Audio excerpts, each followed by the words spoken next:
CAA விதிகளின்படி இந்திய குடியுரிமை பெற விண்ணப்பிக்கலாம் என மத்திய அரசு அறிவித்துள்ளது. CAA என்றால் என்ன, குடியுரிமை பெற விண்ணப்பிக்க தகுதியானவர்கள் யார் என்பது குறித்து தற்போது பார்க்கலாம்.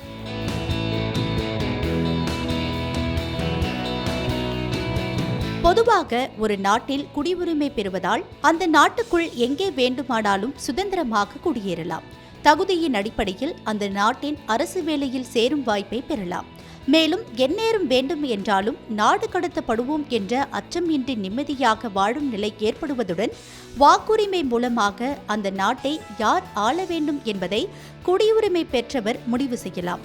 இந்தியாவில் கடந்த 2019ஆம் ஆண்டு பல்வேறு கட்சிகளின் எதிர்ப்புக்கு மத்தியில் குடியுரிமை திருத்த சட்டம் நிறைவேற்றப்பட்டது.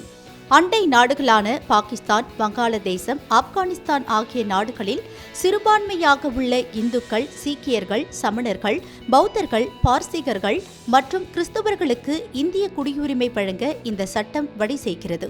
மத அடிப்படையிலான துன்புறுத்தல் காரணமாக 2014ஆம் ஆண்டு டிசம்பர் மாதத்திற்கு முன்பு இந்தியாவில் தஞ்சம் புகுந்த இந்துக்கள், சீக்கியர்கள், சமணர்கள், பௌத்தர்கள், பார்சிகள் மற்றும் கிறிஸ்தவர்கள் இந்திய குடியுரிமை பெறுவதற்கு இந்த சட்ட விதிகள் வழிவகை செய்கிறது.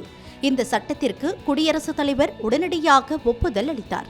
ஆனால் இந்த சட்டத்திற்கு எதிராக நாடு முழுவதும் பல்வேறு இடங்களில் போராட்டம் வெடித்ததால் இந்த சட்டம் நடைமுறைப்படுத்தப்படாமல் இருந்தது.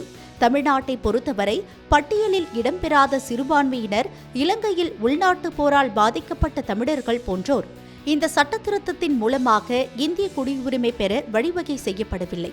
இந்த காரணங்களால் தமிழ்நாட்டில் கடுமையான எதிர்ப்பு உள்ளது. சிறுபான்மையினருக்கு பாதுகாப்பு வழங்குவதற்காக இந்த சட்டம் கொண்டுவரப்படுகிறது என்றால் இதில் இஸ்லாமியர்களை ஏன் சேர்க்கவில்லை என்பது இந்த சட்டத்தை எதிர்ப்பவர்களின் கேள்வியாக உள்ளது. குறிப்பாக பாகிஸ்தானின் அகமதியாக்களை, மியான்மர் ரோஹிங்கியாக்களையும் ஏன் சேர்க்கவில்லை என கேள்வி எழுப்புகிறார்கள். எனினும் சட்டத்தை நடைமுறைப்படுத்துவதில் மத்திய அரசு உறுதியாக இருந்தது. எதிர்க்கட்சிகளின் கடும் எதிர்ப்பையும் மீறி இந்த சட்டம் நடைமுறைக்கு வந்துள்ளது. அத்துடன் இந்த சட்ட விதிகளின் கீழ் இந்திய குடியுரிமை பெறுவதற்கு விண்ணப்பிக்க ஏதுவாக https:/indiancitizenship.online.nic.in என்ற தனி இணையதளத்தையும் மத்திய அரசு தொடங்கியுள்ளது. 2014ஆம் ஆண்டு டிசம்பர் மாதத்திற்கு முன்பு இந்தியாவிற்கு புலம்பெயர்ந்த இந்துக்கள், சீக்கியர்கள், சமணர்கள், பௌத்தர்கள், பார்சிகள் மற்றும் கிறிஸ்தவர்கள் இந்த இணையதளத்தில் குடியுரிமை விண்ணப்பத்தை பூர்த்தி செய்யலாம் என மத்திய அரசு அறிவித்துள்ளது.